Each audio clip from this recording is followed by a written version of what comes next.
ونعوذ بالله من شرور أنفسنا ومن سيئات أعمالنا من يهده الله فلا مضل له ومن يضلله فلا هادي له ونشهد أن لا إله إلا الله وحده لا شريك له ونشهد أن سيدنا وسندنا وحبيبنا وطبيب قلوبنا ومولانا محمدا عبده ورسوله صلى الله تعالى عليه وعلى آله وصحابه وبارك وسلم تسليما كثيرا كثيرا أما بعد فأعوذ بالله من الشيطان الرجيم بسم الله الرحمن الرحيم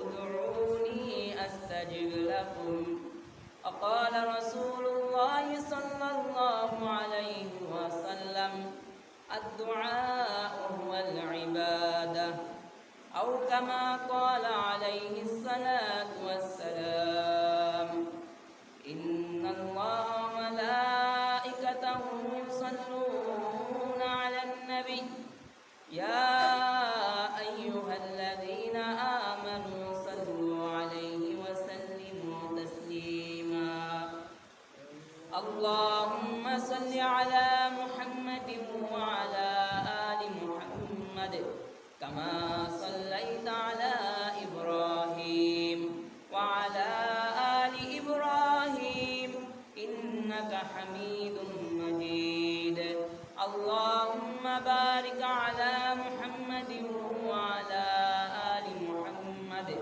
كما باركت على إبراهيم وعلى آل إبراهيم إنك حميد مجيد بلغ العلا بكماله كشف الدجى بجماله حسنت جميع خصاله صلوا عليه وآله روح حسن مصطفى روح حسن مصطفى ایک بحر بیقرا उसके साहिल तक कोई शेरे बया पहुँचा नहीं बलवल उला बिकमालिही कशफत तुजा बि जमालिही हसनत जमीही खुसालिही सल्लु अलैहि वालिही अल्हम्दुलिल्लाह। महान अल्लाह पाक रब्बुल आलमीনের দরবারে লাখো কোটি শুকরিয়া যে আল্লাহ পাক রব্বুল আলামিন আপনাকে আমাকে আল্লাহর মসজিদে জুমার নামাজের উদ্দেশ্যে আসার এবং বসার তৌফিক দান করেছে। সেই বিশ্ব মালিক বিশ্ব প্রতিপালকের দরবারে শুকরিয়া দান করি, বলি আলহামদুলিল্লাহ। সম্মানিত হাজিরিন, আমরা দুনিয়াতে আসছি এবং একটা সময় আমরা মৃত্যুবরণ করব। এই যে আমাদের গোটা হায়াতি জীবন, আমরা কোন সময় কি করব, কখন কি খাবো, কোন বেলায় কি খাবো, প্রত্যেকটা জিনিস লেখা হয়ে গেছে। যদিও বিপদ আপদও আছে, এর ভিতরে সুখও আছে, দুঃখও আছে, কিন্তু আবার বলা হয় এটা এই তকদির দোয়া করেও বদলানো যায়। দোয়াটা এমন একটা ইবাদত, বলা হয়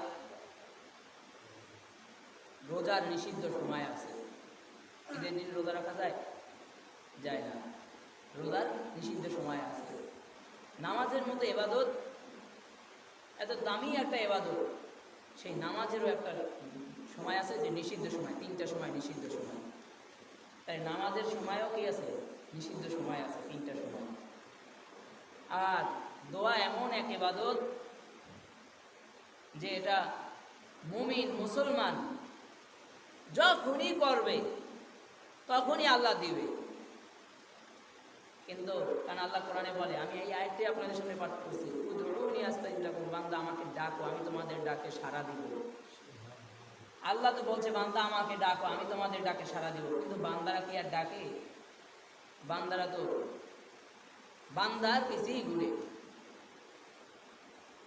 যার অভাব আছে বান্দা তার পিছেই ঘুরে, কিন্তু যার অভাব নাই তার কাছে বান্দা চায় না।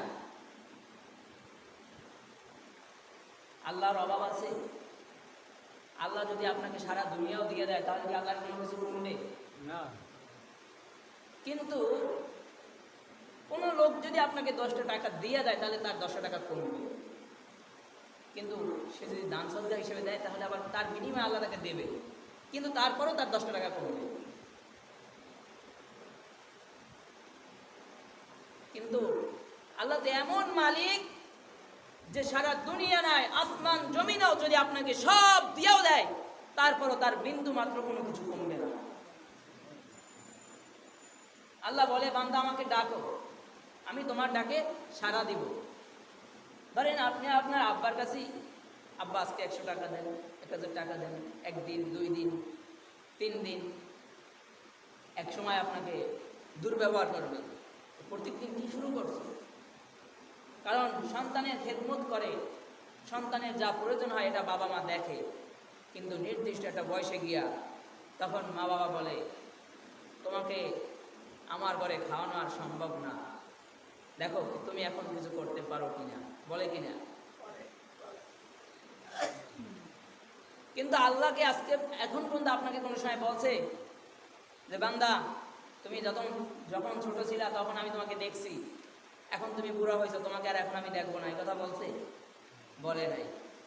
যুবক অবস্থায় যখন শক্তি বেশি থাকে শরীরে তখন কি আল্লাহ বলছে যে তোমার শরীরে এখন শক্তি বেশি, এখন তুমি তোমারটা বোঝো, আমি দেখবো না? বলছে? বরঞ্চ যৌবন অবস্থায়, যুবক অবস্থায় যদি আল্লাহর ইবাদত করে তাহলে আল্লাহ বলে ওইটার মূল্যায়ন বেশি। দোয়া এরকম একটা ইবাদত যেটার কোনো নিষিদ্ধ সময় নাই, কিন্তু আমরা এটাকে টাইমে আটকাই রাখছি, আমরা এটার সাথে টাইম বাইন্ডিং করছি। আমরা দোয়াটা মনে করি যে বাপ মরছে, মা মারা গেছে, তো 3 দিন পরেই দোয়া করতে হবে, এরপর আর দোয়া করা যাবে না। অথচ নেককার সন্তান সব সময় দোয়া করবে, রব্বির হামহুমা কামা রব্বায়ানি সগীরা।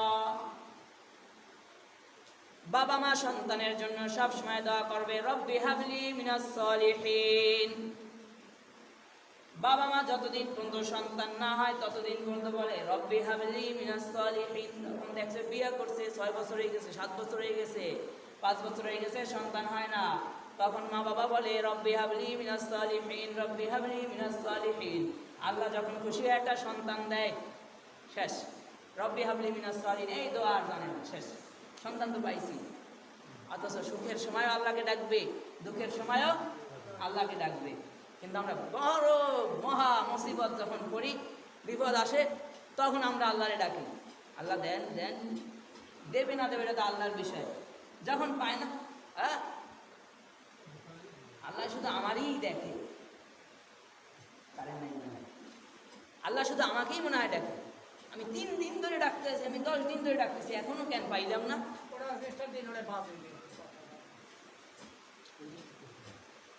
এখনো আমরা 3 দিন 10 দিন ডাকি, তারপরে যখন না পাই তখন আমরা আল্লাহর কাছে অভিযোগ করি। ওই ব্যক্তির দোয়া কবুল হয় না যার দোয়ার প্রতি, আল্লাহর প্রতি বিশ্বাস নাই। কারণ মুমিন মুসলমানের দোয়া তো ফেরত দেওয়া হয় না। মুমিন মুসলমানের দোয়া কি ফেরত দেওয়া হয় না। 3 অবস্থায় বান্দা যখন দোয়া করবে, 3 অবস্থায় দোয়া কবুল হয়। কয় অবস্থায়? ভালো করে মুখস্থ করে যান, কিছু কইলেই তো জানি। 3 অবস্থায় দোয়া কবুল হয়। দোয়া করছে, আমরা সেই বান্দা হই নাই আল্লাহর নৈকট্য প্রাপ্ত যে চাইলেই সাথে সাথে আল্লাহ দিবে। দোয়া করছে তো আল্লাহ চাইছে, আল্লাহ চাইলে দোয়ার মধ্যেও ফল দিতে পারে, এটা আল্লাহর কাছে সম্ভব। আল্লাহ যদি চায় যে গোটা আসমান আর জমিন একটা মুরগির ডিমের ভিতরে ঢুকাই দিবে, পারে না? পারে। ডিম ভাঙবেও না, আল্লাহ চাইলে সব সম্ভব। কিন্তু এই দুনিয়াও যে ছোট হয়ে যাবে তা না, আল্লাহ চাইলে ওটাও আল্লাহর কাছে সম্ভব, এই বিশ্বাস রাখতে হবে। দোয়া করছি তো আল্লাহ চাইলে এখনই দিবে, 1 দিন পরে দিবে, 2 দিন পরে দিবে, সেটা হলো আল্লাহর বিষয়। বান্দার কাজ চাওয়া দেওয়ার কাজ কার? আল্লাহ। হয়তো বা দোয়া করছে, অল্প কিছু দিনের ভিতরে ফল পাবে।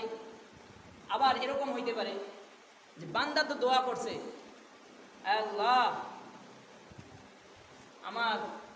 আমি অনেক বিপদে পড়ছি, এখন আমার 1.5 লাখ টাকা লাগবে, 2 লাখ টাকা লাগবে। কিন্তু এই বান্দার এমন একটা বিপদ ছিল যে বিপদটা যদি হইতো বান্দার, তাহলে দেখা যায় 10 লাখ টাকা খরচ হয়ে যেত। কিন্তু আল্লাহ ওই 1.5 লাখ টাকা না দিয়া 10 লাখ টাকার বিপদ দূর করিয়ে দিছে। কিন্তু এ তো আর জানে না, নাকি? তো এইটা একটা দোয়া কবুল, যে তিনি চাইছে 1 লাখ টাকা, 1.5 লাখ টাকা, কিন্তু এর বিনিময়ে আল্লাহ তার বড় ধরনের বিপদ দূর করে দিছে। অতএব দোয়া করছি, পাই নাই, গালি দেওয়ার কোনো সুযোগ নাই আল্লাহকে, ফল পাইছি।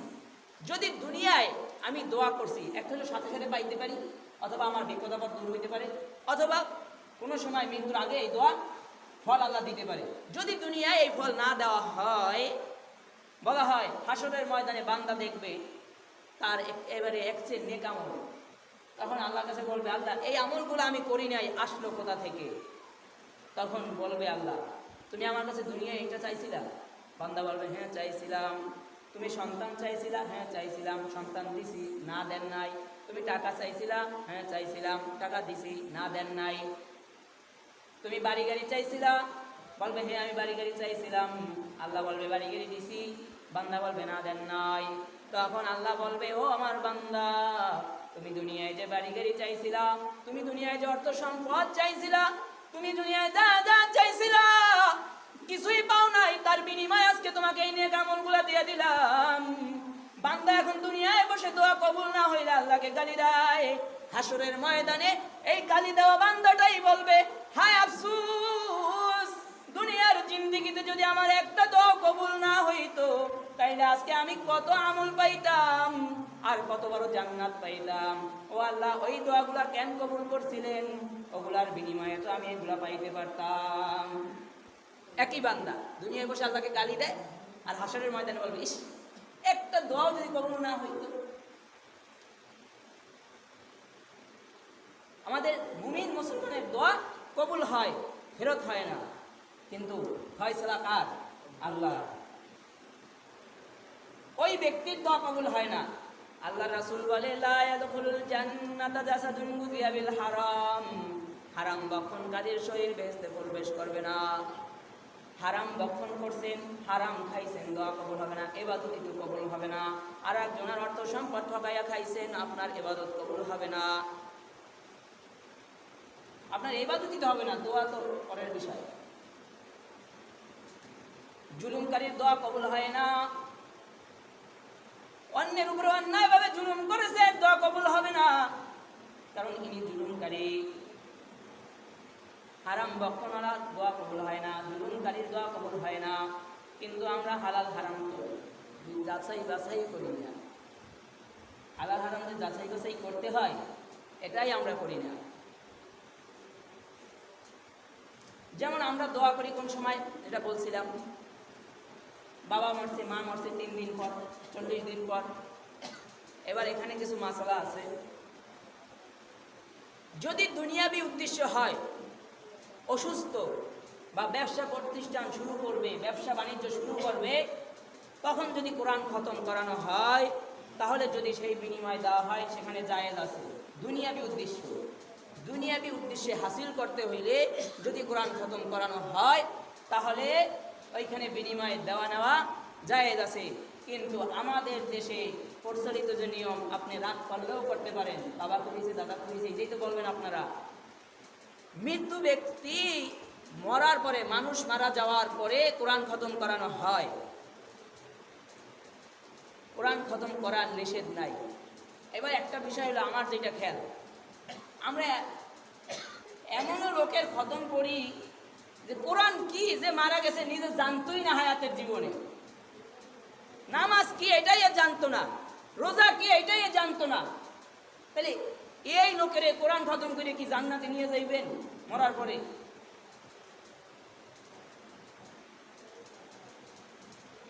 কোরআন কি এটা সে জানতোই না।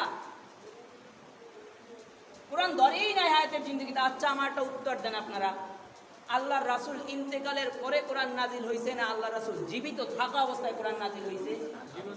জীবিত থাকা অবস্থায়। তাহলে কোরআন নাজিল হয়েছে কাদের উপর? জীবিতর উপর, মৃত্যুর উপর হয় নাই। আল্লাহ রাসূল ইন্তেকালের পরে একটা আয়াত নাজিল হয়েছে? একটা আয়াত নাজিল হয় নাই আল্লাহর রাসূল ইন্তেকালের পরে। আর আল্লাহর রাসূল জীবিত থাকা অবস্থায় কোরআনের যে কয়টা আয়াত নাজিল হয়েছে, কোরআন যেভাবে আসছে আল্লাহর রাসূল সেইভাবে আমল করছে, বরং সাহাবীদেরকে দেখাইয়া দিছে।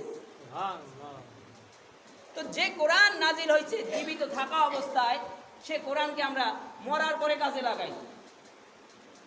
জীবিত থাকা অবস্থায় কোনো হুঁশ জ্ঞানই নেই। মৃত্যু ব্যক্তির নামে, তারপরে মৃত্যু ব্যক্তির নামে যদি কোরআন খতম করানো হয়, সেইখানে যদি এক গ্লাস পানিও খাওয়ানো হয় সেটা হারাম।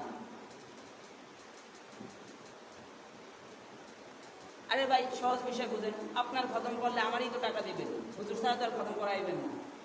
তাহলে আমি যদি আমার পকেটে টাকা ঢুকানো থুই আমি যদি কথাটা বলতে পারি, তাহলে আপনার মানতে সমস্যা কি? টাকা তো পাগলও চিনি, এটা একটা প্রবাদ আছে না যে পাগলও টাকা চিনি। টাকা ঢুকলে তো আমার পকেটেই ঢুকবে। এরকম বহুত হুজুর দেখছি আমি, এদের কামই থাকে, চাকরি নাই বাকরি নাই কোনো কিছু নাই, খালি খতম অর্ডার নেয় আর ডেলিভারি দেয়। খতম অর্ডার নেয় আর 2 দিনে ডেলিভারি দেয়। হ্যাঁ হয়েছে, দেন 2000 টাকা দেন, দেন 1000 টাকা দেন। মৃত্যু ব্যক্তির নামে কোরআন খতম করার পরে, কোরআন খতম করান এতে নিষেধ নাই, কিন্তু খতম করানোর পরে একে এক গ্লাস পানিও খাওয়ানো যাবে না। তবে হ্যাঁ, পানি এনে খাইতে দেবেন না, এ আপনার বাসায় বসে তেলাওয়াত করবে, পানির পিপাসা লাগতেই পারে, সেইটা ভিন্ন জিনিস। কিন্তু এইটা যদি মনে ধারণা আসে যে কোরআন পড়ছে, এর একটু নাস্তা দেওয়া লাগবে, এর একটু এইটা দেওয়া লাগবে, এর একটু খুশি করা লাগবে, এটা যে নিছে সেও হারাম নিছে, যে দিছে এও হারাম দিছে। এই কথাটা আপনারা যেটা আপনারা কি বলেন, জমাত বলেন না? মৃত্যু 3 দিন 7 দিন পর যে খাইটার কি বলে? জমাত। আমি একবার এক জমাত খাইতে গেছি, আমার বাসায় এক হুজুর বসতে, এর কাজের কোরআন খতম করা ছাত্রদেরকে নিয়ে, এতিম ছাত্রদেরকে নিয়ে।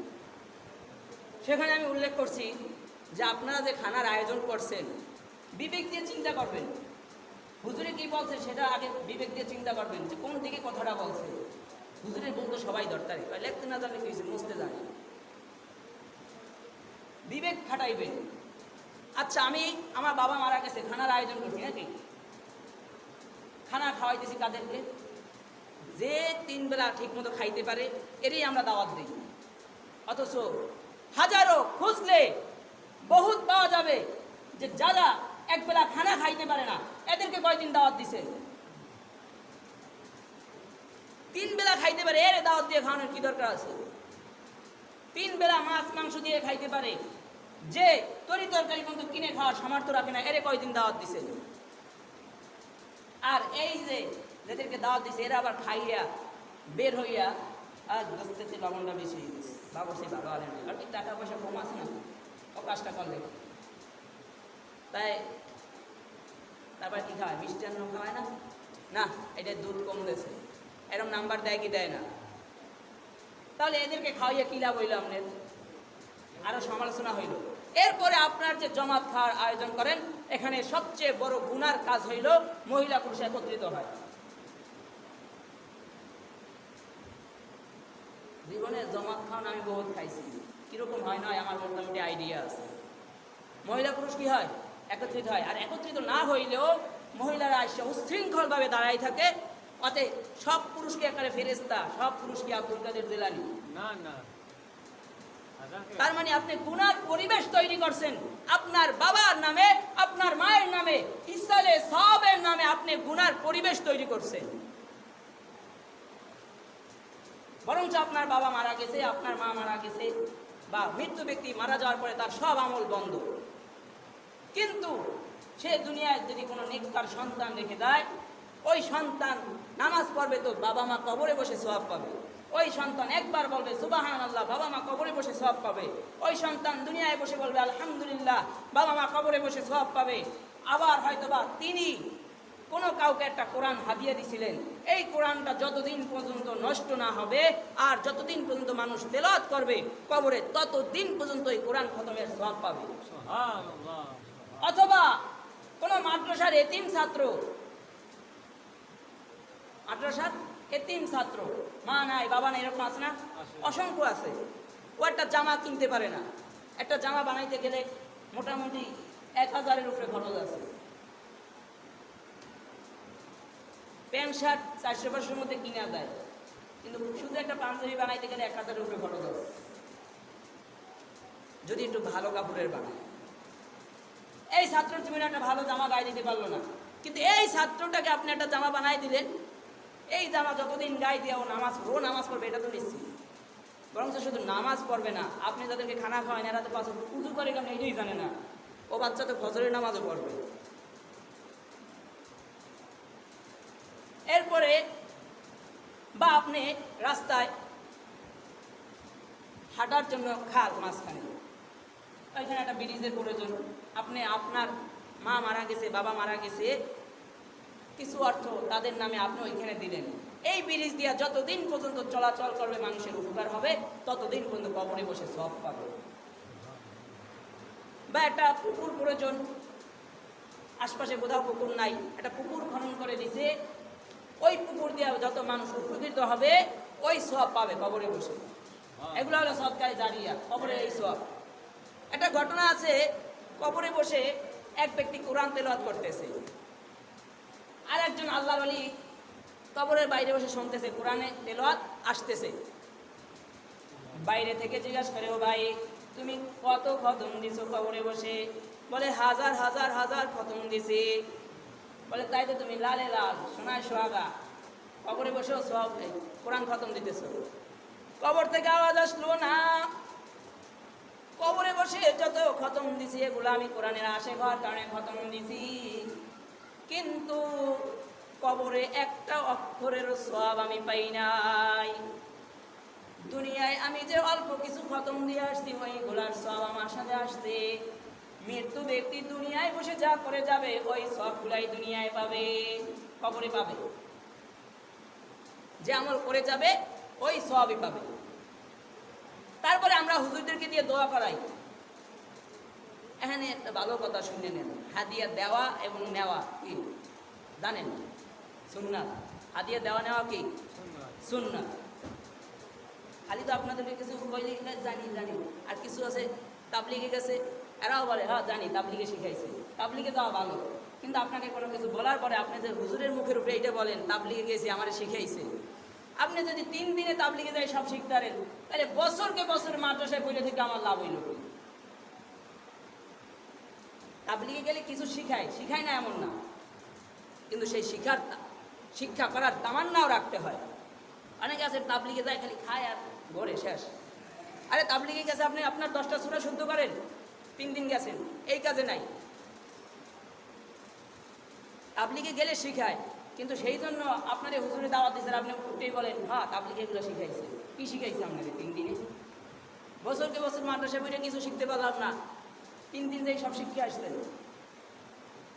হুজুরদেরকে দাওয়াত দেয় দোয়া করানোর জন্য। এরপরে একটা হাদিয়া দেওয়া হয়, যেটা হাদিয়া নেন। আপনি জিন্দিগিতে হাদিয়া দিলেন না, আজকে দোয়া করার পরে আপনি হাদিয়া দিলেন, তার মানে এটা বিনিময়। দোয়া করানোর পরে যেটা দিয়েছেন তার মানে দোয়া কেনা বেচা হয়েছে। আপনার নিয়ত এই দিকে, আপনি নিয়ত করছেন যে না হুজুরে দোয়া করছে এই জন্য দিচ্ছেন, তাহলে আপনি অন্য সময় দিলেন না কেন? দোয়া করার পরেই দিলেন, আগে তো কোনো সময় দেন নাই। যেহেতু নেন 100 টাকা নেন, 50 টাকা নেন, বা আসেন চা খাই। অনেকে বলে, আবার সবাই মনে করি না যে আমরা খাওয়াইলাম হুজুরে চা, হুজুরে বলতেছে। কোনো সময় আপনি 10টা টাকা হুজুরের হাতে দিলেন না, দোয়া করার পরে 50 টাকা দিলেন হাদিয়া নামে, এটা হাদিয়া না, এটা দোয়ার বিনিময় হয়েছে। এটা পারলে আমারে দিবেন না, আমি দোয়া করব ফিসাবিলিল্লাহ, দোয়ার পরে আমাকেও হাদিয়া দিবেন না, এতদিন যা দিচ্ছেন। আর ভাই টাকা নিয়ে তো আমারই লাভ, আমি যদি আমার লস করে কইতে পারি, তাই আপনি তো মানতে সমস্যা আছে না? তাইলে সহজ বিষয় বুঝবেন। এরপরে আমরা এই যে বিভিন্ন কারণ বললাম, এর ভিতরে যে আমলের কথাগুলো বললাম, এর ভিতরে গুনার পরিবেশগুলো বেশি দেখা গেছে না? এই কারণেই তো আমাদের দোয়া কবুল হয় না। আর দোয়া করতে হবে, মুমিন মুসলমান দোয়া করবে, হ্যাঁ আমার দোয়া কবুল হবে, দোয়া ফেরত দেওয়া হবে না, এইটা বিশ্বাস রাখতে হবে। যার ভিতরে বিশ্বাস নাই আর দোয়া কবুল হয় না। একদিন কাল আল্লাহরে ডাকে না, যে বিপদে পড়ছে, আর মসজিদে এই 2 রাকাত নামাজ পড়িয়া আল্লাহ দেন, পরের দিন পায় নাই, কি হয় নামাজ পড়িয়া, কি হয় দোয়া করিয়া, পাইলাম না তো কিছুই এই পর্যন্ত, এরকম বলে না? কিন্তু না, মুমিন মুসলমান যারা আছে তাদের কাজ হবে চাইতেই থাকা, চাইতেই থাকা। আর আল্লাহ কি করবে? দিবে এক সময়। চাইতেও জানি না, পাইতেও জানি না। চাইতে জানতাম তো পাইতে পারতাম, তখন আর চাওয়া লাগতো না, মন থেকে বললেই পাওয়া যাইত। কোন এক বুজুর্গের ঘটনা এভাবে আছে, আল্লাহর ওলি সফর করতেছে, মুসাফির হাল হতে আছে, পথের মধ্যে রাত্র হয়ে গেছে। এখন তো গাড়ি আছে, আরো আপডেট হয়েছে, তখন তার গাড়ি ছিল না, হেঁটে হেঁটে সফর করত। তখন এই আমল ছিল যে রাত্রি হয়ে গেলে মসজিদে থাকতো, রাত্রি যাপন করতে কোথায়? মসজিদে। আল্লাহর ওলি রাত্রে যখন পথের মধ্যে মসজিদ পাইল, মসজিদে ঢুকে গেল। মসজিদের ইমাম সাহেব এসে বলে, ও ভাই, অনেক দূর থেকে সফর করে আসছেন, আবার অনেক দূর সফর করবেন, আমার কাছে রুটি আর গোশত আছে, খাবেননি? আল্লাহর ওলি বলে, না না, রুটি গোশত খাবো না, আমার আজকে পোলাও মাংস খাইতে ইচ্ছা করে। ইমাম সাহেব বলে, বেটা কাঁচামরিচ জোড়ে না, তুই আবার পোলাও মাংস খাইতে চাও? আইসো কোথা দিয়ে, তোর খবর আছে? তোর চেনে কেটা? কারণ ইমাম সাহেব তার আল্লাহর ওলি বলে, আমার পোলাও মাংস খাইতে ইচ্ছা করে, আমি রুটি খাবো না।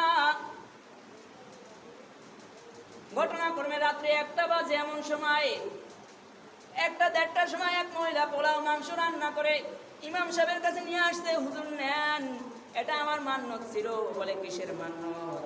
বলে, রাত্রে হঠাৎ করে আমার সন্তানটা হারায় গেছিল, চোখের আড়াল হয়ে গেছিল, আমি তখন মান্যত করছি, আমি যদি আমার সন্তানকে পাই তাহলে আমার বড় রাওয়াটা জবাই কইরা ইমাম সাহেবকে দিয়ে যাব।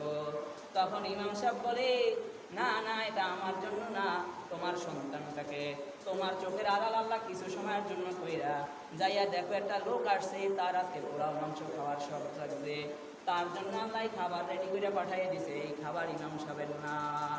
সুবহানাল্লাহ। যখন বান্দার সম্পর্ক আল্লাহর সাথে হবে, তখন খানা এভাবে আসবে, তখন টাকা এভাবে আসবে, তখন আর এভাবে পিছু টান হওয়ার কোনো প্রয়োজন নাই।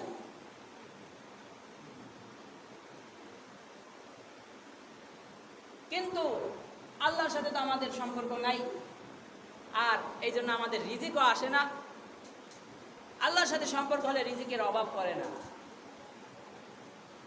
কিন্তু আল্লাহর সাথে সম্পর্ক নাই, এই জন্য আমরা রিজিকেরও আহাজারিতে থাকি, এখন পেরেশানিতে থাকি সবসময়। অথচ দোয়া করার পরে যদি ইস্তেকামাত থাকতে পারে, তার দোয়া ফেরত হয় না। আমিরুল মুমিনিন হযরত ওমর রাদিয়াল্লাহু তাআলা আনহুর জামানায় বাপ বেটা 2 জন লোক, 2 সাহাবী আসছে আল্লাহ ওমর রাদিয়াল্লাহু তাআলা আনহুর কাছে। আমিরুল মুমিনিন ওমর রাদিয়াল্লাহু তাআলা আনহুর কাছে যখন 2 ব্যক্তি আসলো, আসার পরে ওমর রাদিয়াল্লাহু তাআলা বলে, ভাই তোমরা কি 2 যমজ ভাই নাকি? আগন্তুক জবাব দেয়, না না, আমরা যমজ ভাই না, আমরা যমজ ভাই না, আমরা বাপ ছেলে, আমি বাবা, এটা আমার ছেলে। ওমর রাদিয়াল্লাহু তাআলা বলতেছে, এটা কিভাবে সম্ভব? তোমার চক্ষু যেরকমের তোমার সন্তানের চক্ষু সেভাবে, তোমার কানটা যেরকম তোমার সন্তানের কানটা যেরকম, তোমার দাড়ি যেরকম সন্তানের দাড়ি সেই রকম, তোমার চেহারা যেই রকম সন্তানের চেহারা সেই রকম, তুমি যতখানি লম্বা সন্তানটা সেই রকম লম্বা, তোমার শরীরের গঠন যেরকম সন্তানের শরীরের গঠনও সেই রকমের, এটা কিভাবে সম্ভব? আমি তা আশ্চর্য হয়ে গেলাম। আগন্তুক বাবা তখন জবাব দেয় ওমর রাদিয়াল্লাহু তাআলাকে, ও আমিরুল মুমিনিন, সন্তানের চেহারা দেখে আশ্চর্য হয়ে গেলেন, আরেকটু আশ্চর্যের ঘটনা শুনবেননি, সন্তানটা কিভাবে পাইছি? ওমর রাদিয়াল্লাহু তাআলা বলে, বলো কিভাবে সন্তানটা পাইছো? তখন ঘটনা বর্ণনা করতেছে, আমিরুল মুমিনিন, আমি যখন নতুন বিবাহ করি এবং নতুন বাসর করি, আমার স্ত্রীর গর্ভে সন্তান এসে যায়। আমার স্ত্রীর গর্ভে সন্তান আসার পরে যখন 6-7 মাস বয়স হয়ে গেল, বাচ্চা প্রসব করার সময় এসে গেল, অমন সময় জিহাদের আযান এসে গেছে। আমার নফস বলে, মানুষ বলে, আশপাশের মানুষ বলে, আমার নফস বলে স্ত্রীর খেদমত করো, পেটে থাকা সন্তানের খেদমত করো। কিন্তু আমার আল্লাহর পক্ষে থেকে যখন জিহাদের ডাক আসছে, আমি আর ঘরে থাকতে না পেরে আমি জিহাদের রাস্তায় নেমে গেছি। আমি যখন জিহাদে যাই, আমার স্ত্রী ডাক দিয়ে বলে, আমার স্বামী, আমি অসুস্থ, আর আমাকে এভাবে ফেলায়া তারপরে চলে যাচ্ছ, বলো না তোমার সন্তানটার কি হবে? তখন ওখান থেকে ওই লোক পেটের উপর হাত রেখে, স্ত্রীর পেটের উপর হাত রেখে বলে, আস্তাউদিউল্লাহ ফি বাতনিক, অর্থাৎ আল্লাহর উপরে হাওলা করে গেলাম, আল্লাহর কাছে আমানত রেখে গেলাম, এই সন্তানের আমানত রক্ষা করবে আল্লাহ। এই কথা বলে তিনি জিহাদের মধ্যে চলে গেলেন। জিহাদের মধ্যে যুদ্ধরত অবস্থায়, যুদ্ধ চলতেছে এমন অবস্থায় যুদ্ধের মাঝখানে শুনতে পাইল তার স্ত্রী মারা গেছে। স্ত্রী মারা গেছে, কিন্তু সন্তানকে বের করা হয় নাই, সন্তান পেটের ভিতরে আছে। এই অবস্থায় স্ত্রীকে দাফন কাফন সম্পন্ন করা হয়েছে। ওই দিক দিয়ে যুদ্ধ শেষ হয়ে গেছে, বিজয় অর্জন হয়েছে। সাহাবী চলে আসছে, চলে আসার পরে এলাকার মানুষ বলতেছে, ও ভাই, তোমার স্ত্রীর কবর থেকে রাত্রিবেলা আগুন জ্বলে, তোমার স্ত্রীর কবর থেকে রাত্রে আগুন জ্বলে। তখন স্বামী বলতেছে, সাহাবী বলতেছে, আমার স্ত্রী একজন আবেদা সালেহা নেককার দিনদার মহিলা ছিল, আবার তার পেটে একটা বাচ্চা ছিল, এই মহিলার কবরে কিভাবে আগুন জ্বলে? এটা আমার বিশ্বাস হয় না, এটা আমি বরদাস্ত করতে পারি নাই, এটা আমি মানতে পারি নাই। এটা দেখার জন্য রাত্রির আধারে আমি কবরস্থানে দেখতে গেলাম যে কবরে আগুন জ্বলে কিনা। আমি যখন দূর থেকে আমার স্ত্রীর কবর দেখতে পাইলাম, দেখলাম কবরে আসলে আগুন জ্বলে, কিছুক্ষণ পরে পরে আগুনের ধাপ উপরে উঠে যায়।